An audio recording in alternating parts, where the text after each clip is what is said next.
So, what am I going to recommend to you about this automatic rationalization program if you want to increase your power, your ability to influence in all organizational contexts? Don't do it. Turn it off. Stop it. Easier said than done, eh? Yeah. How do these programs get into our brains? 3 ways we know of. Some of it's hardwired. Remember, we talked about certain behaviors, certain attitudes you have when you're born. You don't like pain. Most of it gets in by learning through repetition, driving a car, language. Some of it gets in by significant emotional event. Any of you think you might have touched a hot stove, a hot pot, a hot iron when you were very small? Did you go about that learning scientifically? Did you say, I wonder if this burns every time? Surely this deserves at least 10 trials. And then you went out and got your little brother or sister? Now, once was enough for a lifetime, wasn't it? That's a significant emotional event, both positive and negative. They sort of burn their way into our neurological pathways. That's how they get in. Now we're talking about getting one out, aren't we? We're talking about getting rid of this lousy program, this garbage program of rationalization. How are you going to get it out? Active will? Good luck. No. Or the more powerful. Beautifully said. Beautifully said. Right on target. Override. Now, why I have a great affection for that word. A lot of people say reprogram or displace. Now, override, because the override word reminds us the old one's still in there. And that's precisely neurologically what you do. You override it with a more powerful program. How do we do that? Some of you have already done it. I did it many years ago. Didn't realize what I was doing at the time, unfortunately. Took me a lot longer to learn what I now know.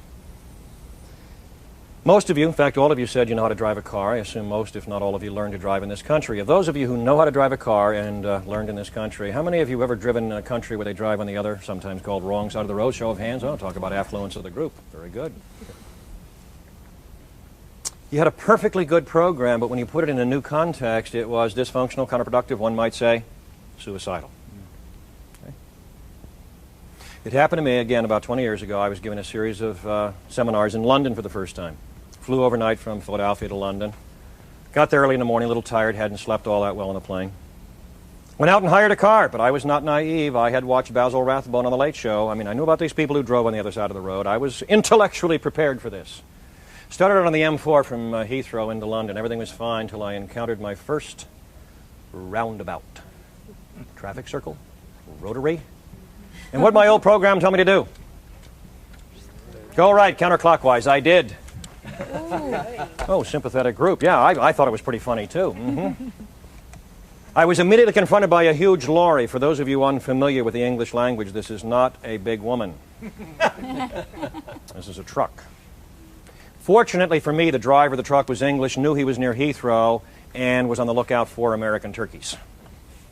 So we each survived what thereafter became for me a significant emotional event. Now, did I take the car back to the airport and say, well, no, better take cabs, public transportation? Not I. I beg your pardon, I'm not stubborn. I'm resolute is what I am. You're stubborn and my enemies are pig-headed. I said to myself, hey, I can do this. But what did I have to do for the next few days? Practice. And consciously practice. Dull, routine repetition of the new behavior until it becomes automatic. But note, came back to the United States, I hadn't erased the old American program, had I? I can go back and drive the old way. It's it's not quite this clean, but it's almost taking a tape out and putting a tape in, isn't it? If you do it right. And I had some help there, because I began to use certain cues in my environment to bring this fickle consciousness back to task.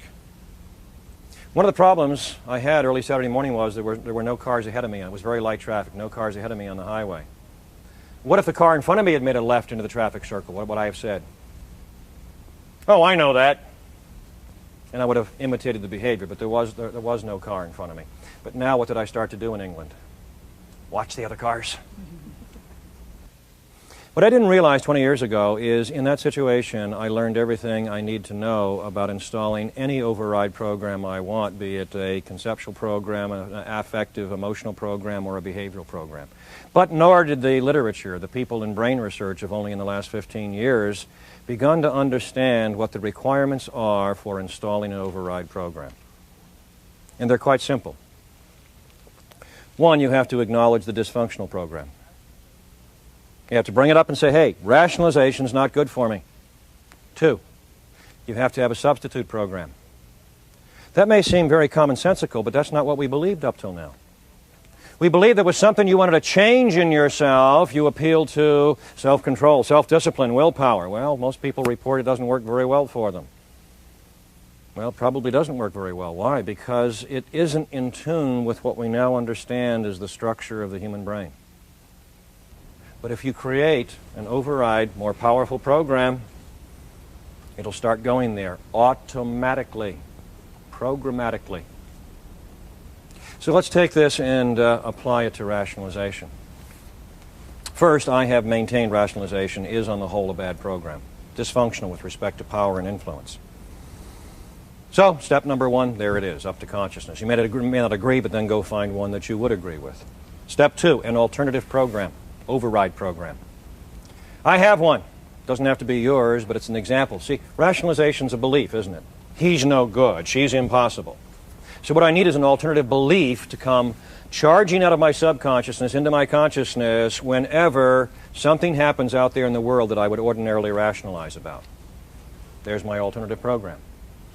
Never expect anyone to engage in a behavior that serves your values unless you give that person adequate reason to do so. Adequate reason, by the way, doesn't necessarily mean, logic and facts. It may mean emotion. It may be indirect. I hope that statement makes sense to you. What I do know is you violate it several times a day, don't you? You go around expecting people to engage in behavior that serves your values even though you haven't given them adequate reason. You probably haven't given them any reason at all. And if you have given them an adequate reason, it sounded like, well, it's your job. Well, it's what I expect. Well, it's in your job description. Well, it's your obligation. And then they turned right around and did it, didn't they? Yeah. No, for most people, that's not adequate reason. You have to understand people are already doing what they're doing because what they're doing makes sense to them. If you're not doing what I want you to do, or you're doing something I don't want you to do, I have but one explanation. I have not yet given you adequate reason to do anything else, and until I do, I don't expect you to change your behavior. But that's not what we've been taught. Well, that's an unreasonable behavior. Well, that's an irrational behavior. Well, that's a stupid behavior. The people you know out there in the world, they're not doing what you want, or they're doing something you don't want. Do you think their behavior makes sense to them? Their current behavior that you don't like, do you think that makes sense to them? Sure, of course it does. When's the last time you met somebody who said, hey, me, basically irrational? Haven't you seen the consistent pattern of irrationality in my behavior? Don't expect anything from it. Doesn't mean it makes sense to me, for crying out loud. Now, with very, very rare exceptions, our behavior makes sense to us. Why? Because we make it make sense to us. What do you think the function of rationalization is? It's to make sense of our own behavior so we can live with it. It's a very, very powerful force. Now the critical issue. How do we install that program? Again, it's not terribly complex, it's not difficult, but it's not the sort of thing you and I have been taught to do. Install an override program so I don't do the old automatic things? That's right. What do you think the training of athletes is all about? The training of musicians is all about? A coach gets a really good athlete with a bad habit. What do? They give them an override and practice and practice and practice and practice until the new behavior is the automatic response. Athletes can't sit there and consciously think things through in the middle of ball games. It's got to be automatic. Got to be automatic. And if you talk to an athlete who's had a really good game, the athlete will often say, I was in the zone. Yeah. I was going with the flow. What's that mean? Didn't think about it. I just let the automatic I was almost a spectator of my own behavior. I just let the automatic programs flow. And there's some people who say, hey, can we do more of that? Can we find ways to release those automatic programs? But if you're going to release automatic programs, you want the right ones in there. So how are we going to put this in? Repetition. Boring repetition. And it is boring. You can memorize that statement in 15 seconds. That's not installation. What are you going to have to do? One, you have to find something that you now know triggers the rationalization response. A person, a situation, a topic. You got to get a little honest with yourself and say, hey, when he does that, I really burn. Okay? You have to find something that currently goes to the rationalization response. And then several times a day, and again it varies from person to person, but several times a day, perhaps 15 times a day for a couple of weeks, you picture that stimulus, that thing that goes now to the rationalization response, and by your imagination, you send it here. You use it as a trigger, and you see and hear yourself saying, hey, I shouldn't expect him to engage in a behavior that serves my values unless I give him adequate reason to do so. And with that many rehearsals over a couple of weeks, guess what happens? I mean, it's a neurological process. Guess what happens? It starts to take over. The old destination is still available. It's a sidetrack, but it's still in there. You just live with that. The more rehearsals, the less it'll happen. Can you think of anything else in your life? And I don't want any, Ann Landers, Dear Abby stuff here.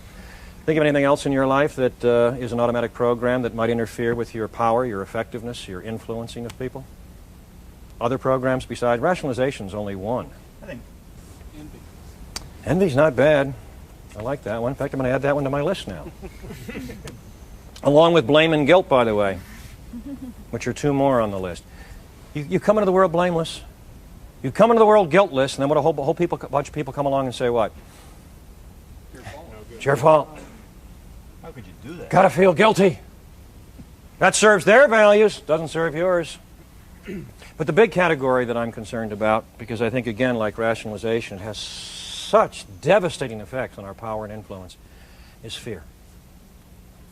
All fears. Not just fear of failure, fear of success.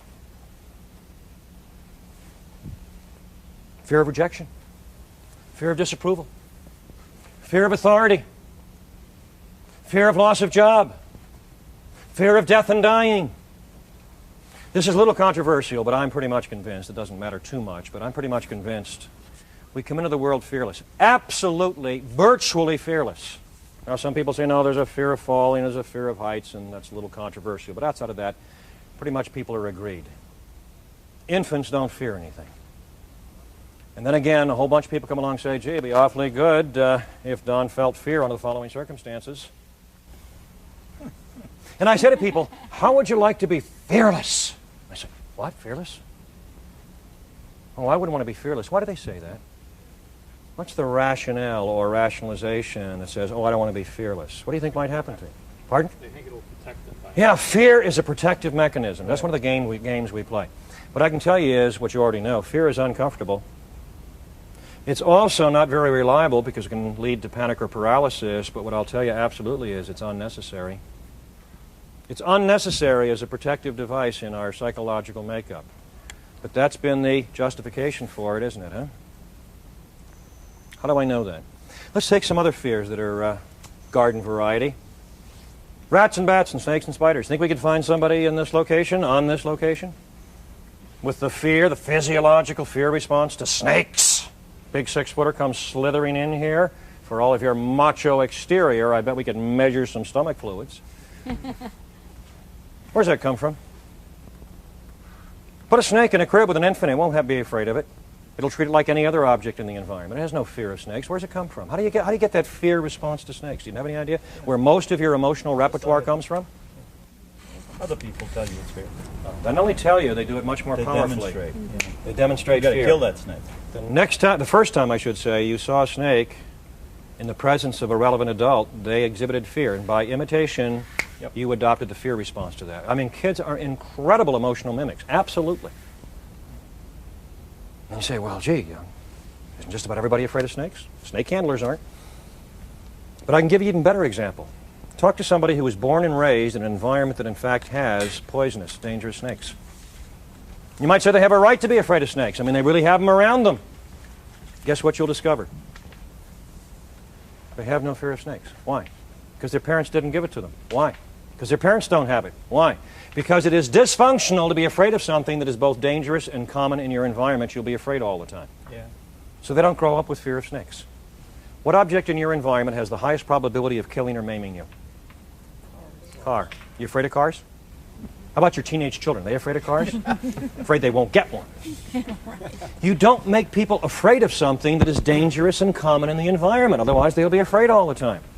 And yet we insist that fear is a protective mechanism. You can override your fear. You can't erase it, but you can override it. So it doesn't play inside of you and constrict the range of behaviors you might engage in your attempts to influence others. Give it a go. You might like it, but you probably already noticed there's a big cost here. Is it merely the repetitions, the design of a new... No. That's pretty petty stuff. When you start to do this, when you start to go into your head and begin to deal with dysfunctional programs in your head, you come to a realization. From that day forward, you begin to take 100% of the responsibility for everything you think, everything you feel, and everything you do, and you've been taught since 3 years old not to do that. That's a scary business. You seal, you weld shut forever the trap door of rationalization. And that's a scary, scary prospect to most people. So, that sounds okay. I'll get around to that one of these days. A day that will never come. Lesson number one, we've got to change ourselves. And in changing ourselves, we have to change automatic responses that we have to the world. Because most of what we do is on automatic. And that includes things like our automatic rationalization, our automatic fear, and our automatic anger, and our automatic intolerance programs. Well, now you're all set to go out there and influence people, right? Once I get rid of this stuff or override this stuff, then how am I supposed to shape the data fragments of my behavior in order to get out there and influence people? Well, we start with what I call the world's most accurate organizational chart. And as you see in the center, it says, me and my values. Now, I don't mean this in some narrow, mean, self-centered way. All I mean is my behavior and your behavior and the behavior of everybody else on the face of the earth is a function of some pre-existing states in our brains, or in our minds, if you will, called our values. Those values may be broad and altruistic. They include, I'm sure, senses of ethics and justice and morality and principle and professionalism and concern for the welfare of others. I'm not saying everybody's out there cynically clawing at each other. What I am saying is that all behavior starts from within the self. And part of the important part of what is within the self is me and my values. And then we engage in behaviors. What do? Write notes, read notes, make phone calls, answer phone calls, go to meetings, hold meetings, have informal discussions with people. Is that what most of your day is all about? We engage in behaviors toward all sorts of individuals and groups, superiors and clients and peers and suppliers and subordinates and government and media and owners. Make up your own. And most of the time, there's some important exceptions we'll look at in a few moments, but most of the time, when we engage in that behavior toward other people, we're trying to influence their behavior. When I engage in behavior toward my dean, what am I trying to do? Tap into some resources he has control over. Some authorization, some space, some money, some approval. But what do I know about the dean? Or anybody I'm trying to influence? I know that anybody I'm trying to influence has all kinds of alternative behaviors available to him. He doesn't have to do what I want him to do. I also know there's a bunch of other people out there trying to influence him to alternatives. So what has to happen inside the dean's head if my behavior toward him is going to be successful in getting him to select the behavior that I want? What has to happen inside the dean's head? What does my behavior have to do? Accept my values? Not quite. He has to see that what I want him to do is the best thing he can do to take care of what's important to him. No. How about important to the school? No. How about important to the university? No. The culture, the society, the world, the universe? No. To him. And I don't mean that in a selfish way. I mean the image of the school may be extremely important to him. But if it isn't, then I can't appeal to the image of the school, can I? I must, by the data fragments of my behavior, put a perception in the mind of anyone I wish to influence that what I want that person to do is the best thing they can do to take care of what's important to them. Why? Because that's what they're going to do anyway. So let's begin to look at that perception in the dean's head, or anybody you're trying to influence. Item one we've already been over, but I want to repeat it and reinforce it. Whenever you're trying to influence someone, get very clear in your head what behavior or performance, what observable or measurable thing you want. Because if it isn't clear in your head, guess what? It isn't going to be clear in their head. Do you have any idea how often people don't do what you want them to do because they don't know what you want them to do because you're too imprecise? Supposing my newspaper is not being delivered to my satisfaction. I stop the newsboy on a Saturday morning. I say, son, I'm not satisfied with the quality of the delivery of this newspaper. From here on in, I want that thing timely, readable, and conveniently placed. What have I done with the newspaper boy? Confused, alienated? Yeah. He doesn't know what I mean by those words. We use those words in talking to people all the time. If I want to have a chance of being effective with a newspaper boy, I have to say I want it by 6 a.m., I want it dry, I want it in a plastic wrapper, and I want it between my storm door and my regular door. Now I've got a chance. Well, you do it. I don't like the way that receptionist answers the phone. She should be more friendly, helpful, and supportive of our clients. What do you think she already thought she was? Unless you're willing to sit down and draw up examples of the behavior you like and don't like, a script, don't even open your mouth about the receptionist behavior. Because it isn't going to get you anywhere. Why? It is insufficiently specific, insufficiently concrete. What do I want from you? You have to take what you want, and you have to take what the other person wants, and you have to tie them together in their head, in their perception.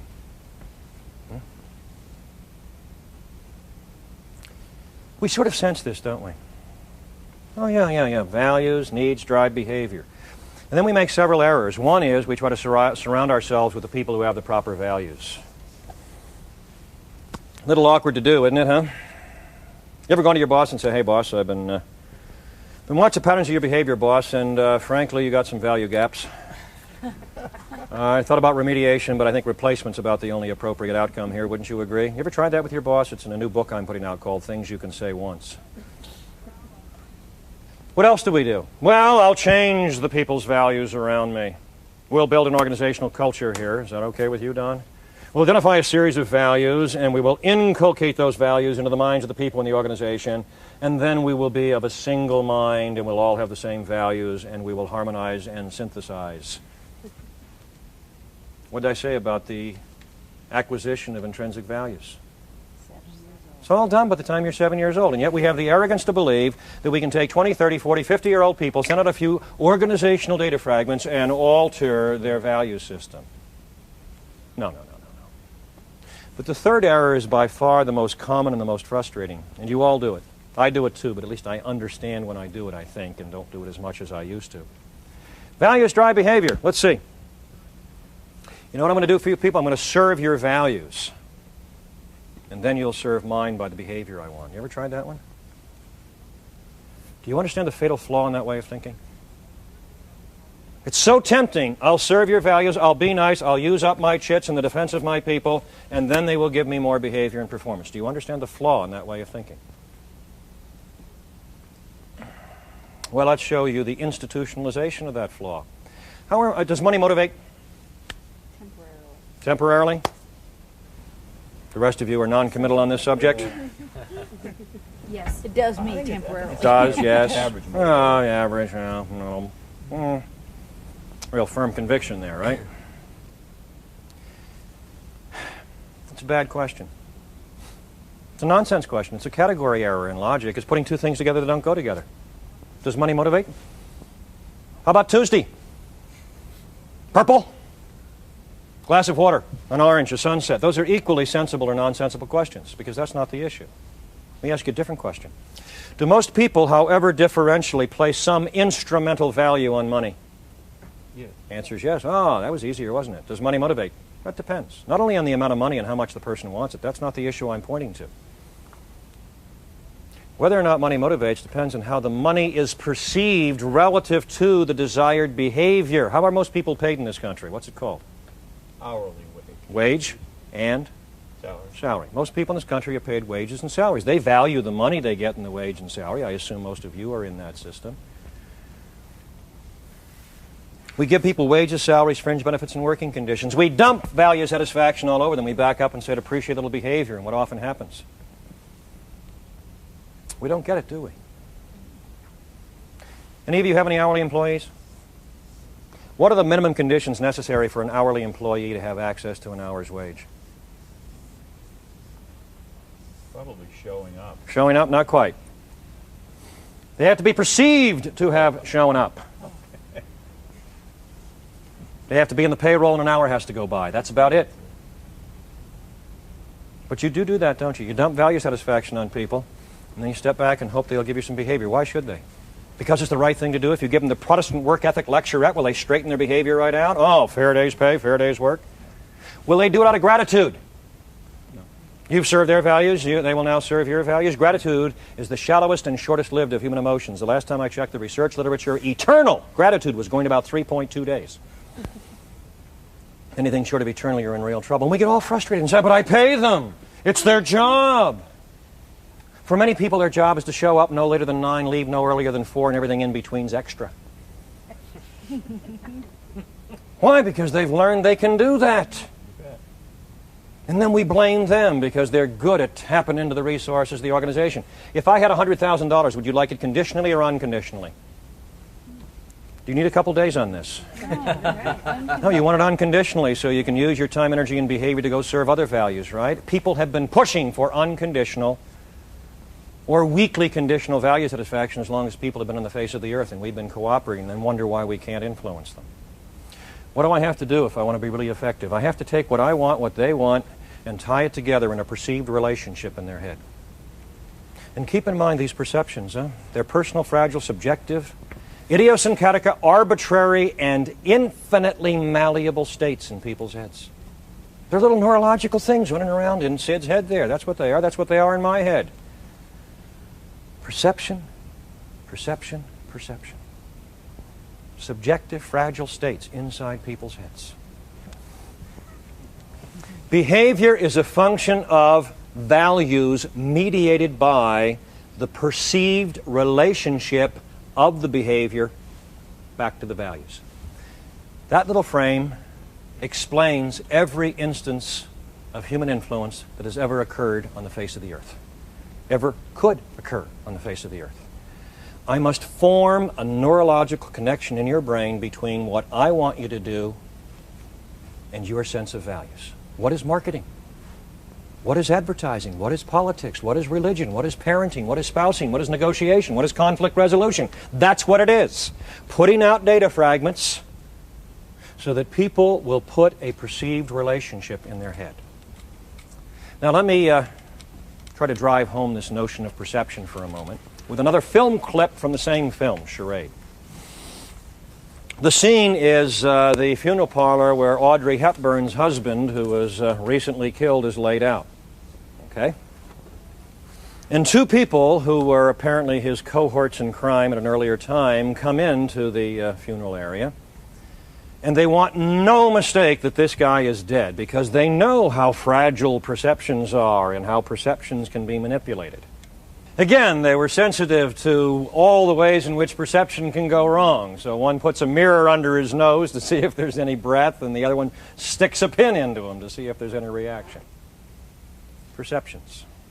Personal, fragile, subjective, idiosyncratic, arbitrary, infinitely malleable states in people's heads. That's what it's all about. So let's begin to figure out how we can more effectively put the appropriate perceptions in people's heads. Earlier I talked about two kinds of behaviors available to us. The A behaviors, feel good, directly and immediately serve our values. You have thousands of those available to you all day. Eat a good meal, watch a good ball game, a good TV show, a concert, a movie, a play, a ballet, depending upon your tastes. Feel good behaviors. There are also a number of feel-good behaviors that involve other people, but they're not attempts to influence them. I don't want you to come to the conclusion that all human interaction is an attempt to influence. All human interaction is an attempt to tap into the resources of the other individual. There's a lot that goes on in life that is not an attempt to influence. Have you ever done a kindness for a friend? Anybody have a friend? Okay. Why do you do that? Quid pro quo? Makes you feel great. Maybe. Maybe reciprocal. But you'd do it anyway, wouldn't you? So they're going to move. They're going to go away. You'll never see them again. Gee, Don, could you help me move Saturday? I know you'll never see me again. Would you help me? Hey, that's what friendship is all about. It's how we define ourselves as friends. Ever vent your frustrations on someone? Had a bad day, everything went wrong? Come home, one of the kids steps out of line. You've been watching those AT&T commercials, so what do? Reach out and touch someone. I've been trying to sell AT&T and this for years. I have a program that hooks all the sadists and masochists together on 1-900 number. We're talking megabucks, and I haven't been successful yet. Ever meet an obligation to a parent? Anybody have a parent? Why do we do that? As an active influence? As an active power? Want a better mention in the will? I hope not. You do it because it defines you as a decent human being. Again, I call them reflexive behaviors. The behavior itself is its own value. It bounces off the other person and comes back to you in the way of value satisfaction. It's a feel-good. But that's not the stuff of effectiveness, is it? What's the stuff of effectiveness? Those B behaviors I talked about, the crying, that's an effective behavior in this culture. But notice, as I've illustrated there, the A's and B's don't overlap very much. If it feels good, it probably isn't effective. If it's effective, it probably doesn't feel good. So what does that tell you if you want more power? What are you going to have to do? You're going to have to take on more B's and give up some A's. What sorts of B's? Remember I talked about the 3-year-old? Let's talk about a 3-year-old behavior, an extraordinarily powerful 3-year-old behavior that is still acceptable, socially acceptable, but which the 3-year-old will get socialized out of at about age 5, 6, or 7. It's a very, very old behavior, very effective, guaranteed, of course not, 100%, of course not, but very powerful nonetheless. What is it? Request for help. Did you ever ask anybody for help? Did it ever work? Do more of it. Well, that was simple, wasn't it? Let's look at the anatomy of a request for help. If I don't overdo it and I ask you for help, how does it make you feel? Good. Good, effective, worthwhile, valuable. If I ask you for help, it says you're the kind of person who helps people, or I wouldn't ask. It shares ownership of the task. It shares recognition for the task. It makes me vulnerable. It gives you power in our relationship because you could turn me down. And if you help me, you get all those good feelings plus a huge fringe benefit. It's all understood. 3-year-olds understand this. I owe you. That's what makes it so powerful. Then why don't we use it more? What happens to the 3-year-old about age 5? The 3-year-old is taught asking for help is a sign of weakness. It's un-American. By the way, I checked it out. It's Bolivian. Haven't you ever wondered about all the things that are labeled un-American and which nationality says, oh yeah, that's us? Little ethnocentrism there, okay? It's very powerful stuff. Why don't we use it? We don't use it because the stuff that makes it powerful is precisely the stuff that makes it costly and risky. I don't want to give you power in our relationship. I don't want to be vulnerable to you. I don't want to share ownership with you. I don't want to share recognition with you. I don't want to be indebted to you. Outside of that, it's not a bad idea. So we don't use it unless we absolutely have to. Doesn't feel good. So what do we do instead? We go for an A behavior, hope it's a B behavior. When it isn't, blame the other person. I don't come in and say, Dave, I have a problem and I really need your help. That's powerful. What have I been taught to say? Dave, we have a problem. You ever heard that? May have tripped off your own tongue on one occasion or other. What is we have a problem? Dave sits there and says, what's this we nonsense? You pregnant? But you see, we have a problem is a lot safer. It's an A, feel-good behavior. No risk. No shared recognition. No indebtedness. He helps me. I don't owe him anything. Or he's working on our problem. He doesn't help me, which is likely. I can wander away saying he isn't a team player. He doesn't believe in the mission of this organization. Right. We won't do what works because we won't pay the freight. Pretty simple, isn't it? Are there costs and risks in asking for help? Obviously, the stuff that works has costs and risks. That's why we want magic. You've said it. You've heard it. See that guy back there? Stonewall, impenetrable. Nobody could influence him. What does that mean? I mean, I tried a couple of safe things that didn't work. Must be him. Test me. Chuck, have you really tried to influence him? Oh, yeah, I've tried everything. I'm at my wit's end. Short trip. Well, gee, Chuck, have you ever asked him for help? And I'll squirm and say, what? Chuck, have you ever asked him for help? Well, no. Well, then go ask him for help. Try that one. I'm not going to ask that SOB for help. We won't do what works because we won't pay the freight. You want some more powerful, generic techniques? This one's even better than asking for help. You mentioned it earlier. Give more recognition, thanks, gratitude, and praise to people, whenever possible in writing. What's that go to in terms of value? When you recognize people, appreciate people, give them gratitude, give them thanks, what's it go to in their value system? Their worth, self-esteem. And you give them the gratitude and the recognition that they're desperately seeking specifically for behaviors and performances that you want repeated in the future. But we don't do that, do we? I go to organizations. I've been to hundreds of organizations over the last 35 years. You know what people tell me if I win their confidence? They tell me when they do it right, they hear nothing. When they do it wrong, they hear everything. Anti-motivational, anti-recognition. There is no known satiation point for human recognition. In all of recorded history, no one has ever been heard to say, I've had it up to here. Anybody else tells me how good I am, I quit. Is that a problem in your organizations? At exit interviews, people are so overburdened with recognition they have to go get abused just to balance out their lives? Then why don't we give more recognition? Praise. Give you recognition, you'll think you're better than you are. You'll be looking for a raise. You'll be looking for a promotion.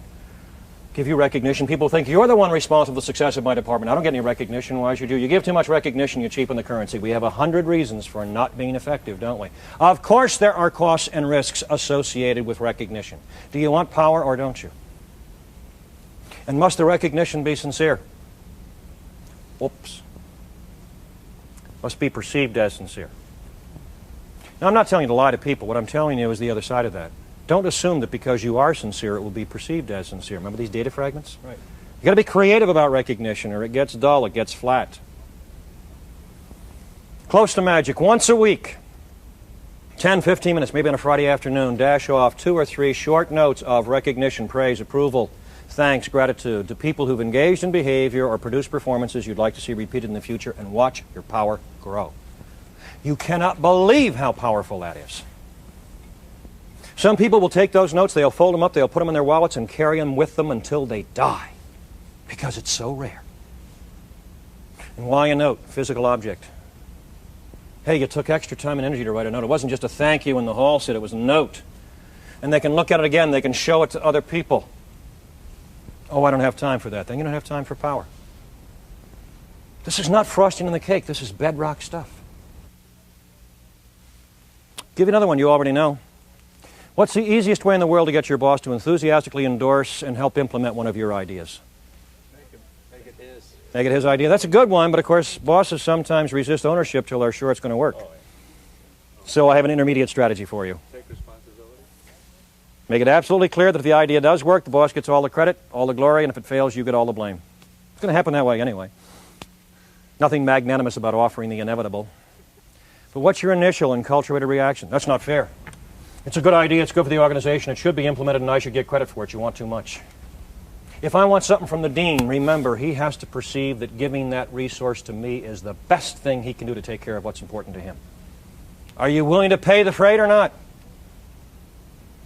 Fourth and final, B, behavior, effective behavior, based on a principle that we all violate every day of our lives. Starting here, starting now, take 100% of the responsibility for all communications in which you are involved. 100%. What have we been taught? Communications is a two-way, 50-50 proposition. What do we actually do?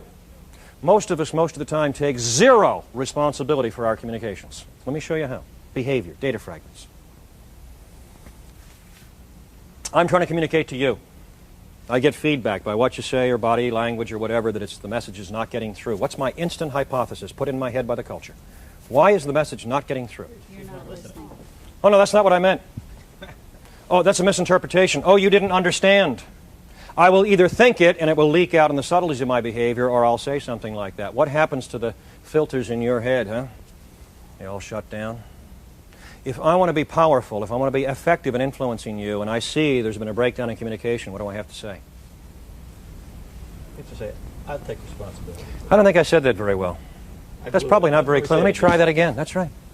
Does that trip off your tongue with great ease? Taking full 100% responsibility for the effectiveness of your communications? No, my ego. I'm going to protect my ego. There's a breakdown, must be you. I was clear and reasonable. That's only half of it, though, isn't it? You're trying to communicate to me, and I'm not getting it. What's my instant hypothesis? You're not very clear. Boy, that's really confusing. Couldn't you give me an example? I immediately put the responsibility for the breakdown in communication on you. I want to keep that line of communication open. What do I have to say? Hey, this is really important to me, and I don't think I'm getting it. Could you help me? You ever thought about why you're comfortable around some people and not others?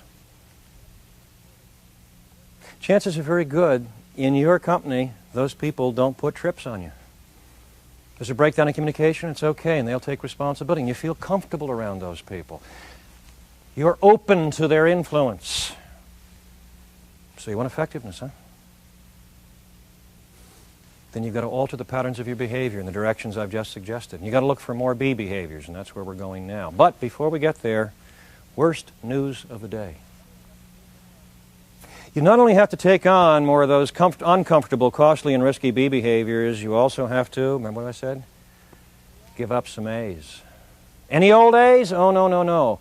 Each of us engages in a series of A behaviors, feel-good behaviors that interfere with our effectiveness in dealing with other people.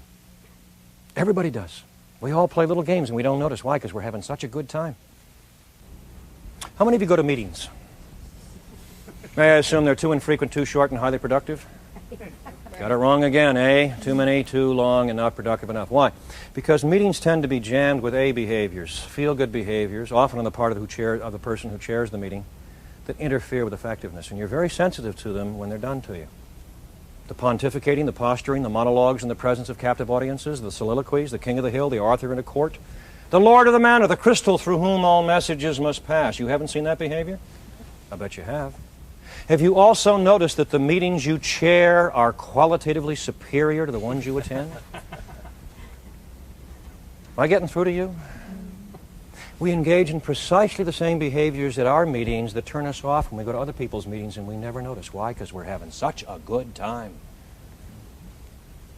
So all you have to do is overcome your fear of failure, stop rationalizing, take responsibility for your effectiveness, take on a bunch of behaviors that are costly and risky, give up a bunch of feel-good behaviors, and you will be unstoppable. Yeah, I can tell you how to do it, but I can also show you why most of us don't do it and why we haven't even thought of doing it up until now. Because of the cost, because of the risks, because of the changes we have to make in ourselves. Finally, how do we find more B behaviors? I've given you some examples, asking for help and giving recognition, taking responsibility for communications.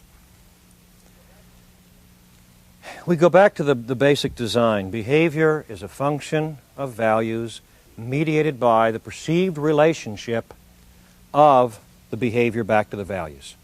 Now that frame can be used in two ways. Most of the ways I've been talking about up till now I call positive. You will perceive a net increase of value satisfaction in your life if you engage in the behavior. Okay? That's a very positive way. Giving recognition and asking for help, that's positive stuff. Is there another way to use that?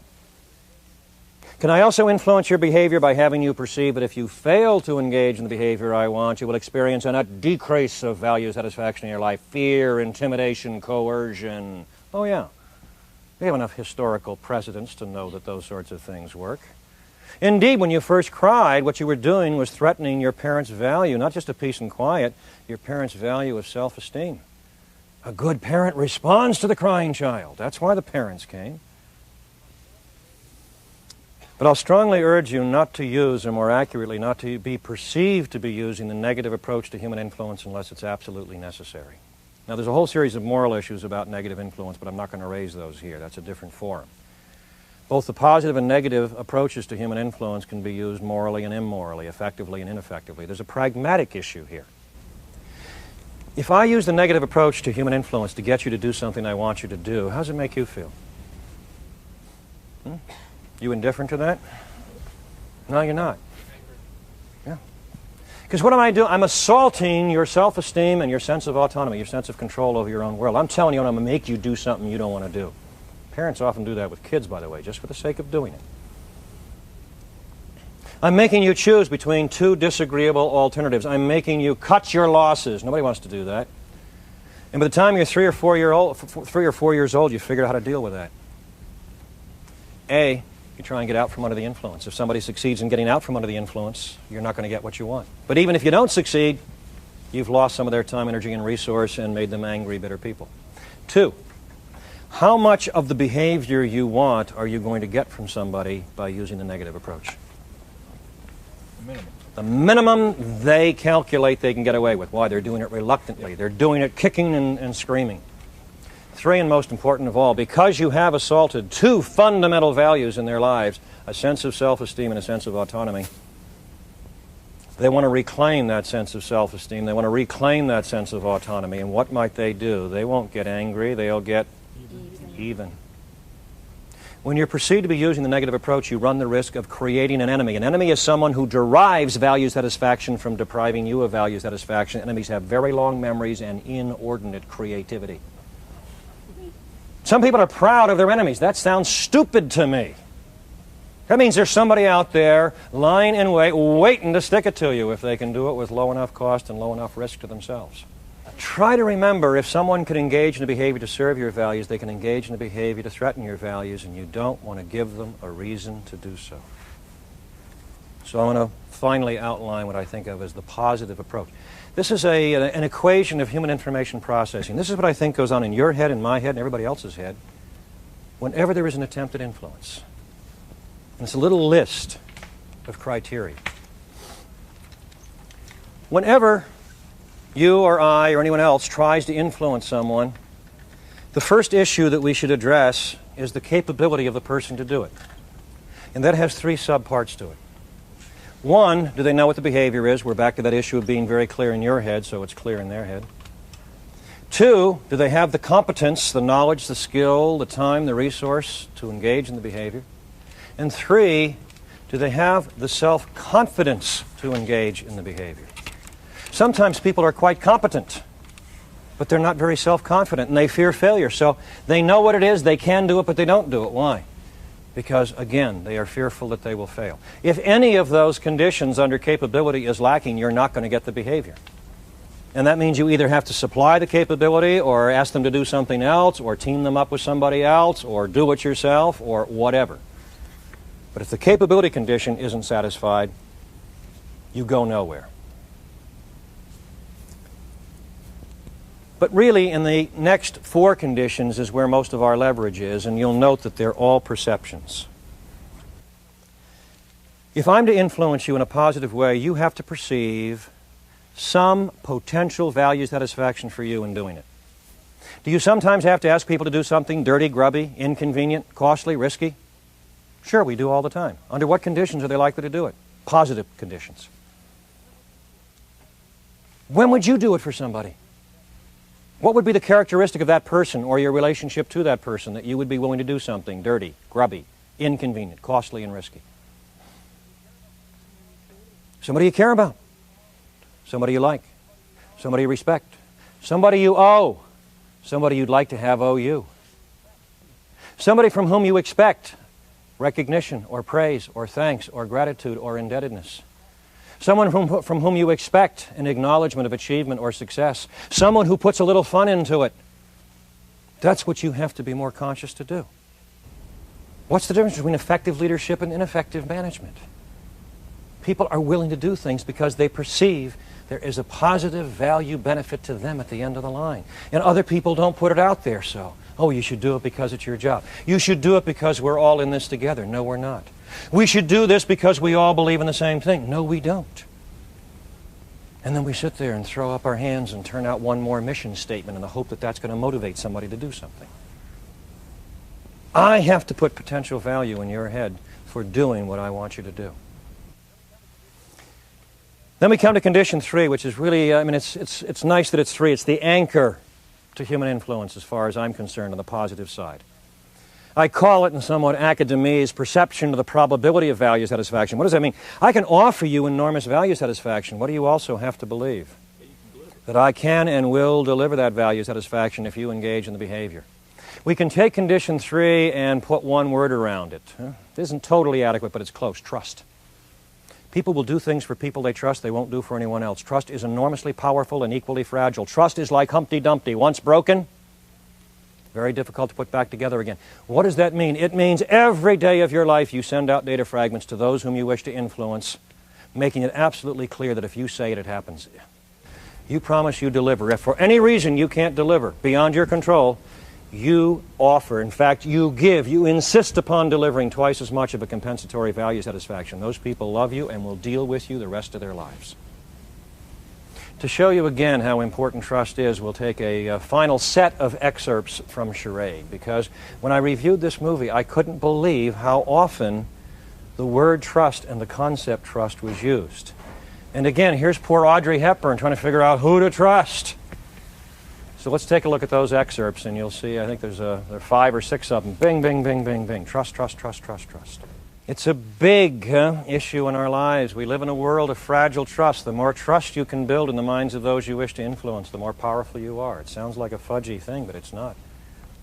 How can I build perceptions of trust in people's heads? By delivering. And then the last 2 conditions ought not to be undervalued. It's the other side of what happens in your head and my head and everybody else's head whenever we try to influence them. We often don't think of it when we're the person doing the influencing. Whenever you try to get anybody to do anything, they will perceive a cost to them in doing it. Time, energy, lost opportunity. And notice it's not an objective cost, it's a perception of cost. Okay? I ask Stacy to do something. She says, how long? I say about an hour. For Stacy, an hour costs her that much in her mind at this point in time. I turn to Bill with exactly the same request. He says, how long? I say an hour. An hour costs Bill in his mind this much at this point in time because of what he sees himself giving up. There's nothing objective about costs. They're perceptions in people's heads. And the final issue is their perception of risk. What's that? Anything they're afraid they might lose. Okay?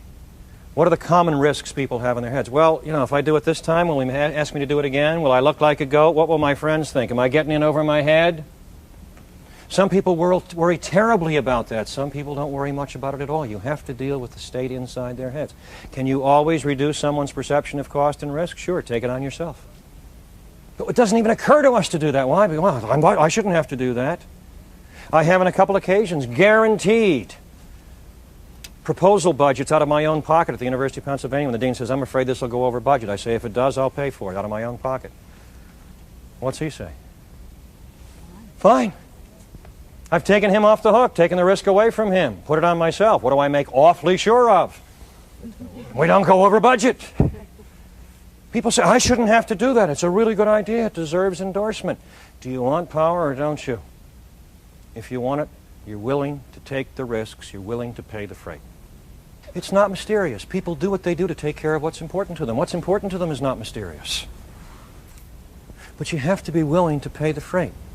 You have to be willing to adopt the patterns of behavior, send out the data fragments that are likely to get through people's filters and touch their values.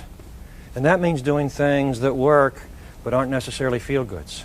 It means giving up the feel-goods. It means reprogramming or overriding your programs. It means taking responsibility for effectiveness. It means overcoming your fear of failure. And that's a lot to ask. But if you start to chip away at that, you will be absolutely amazed at how malleable the world is. Because as soon as another human being perceives that a given behavior is the best thing they can do to take care of what's important to them, they've got it. And that means you've got your value satisfaction.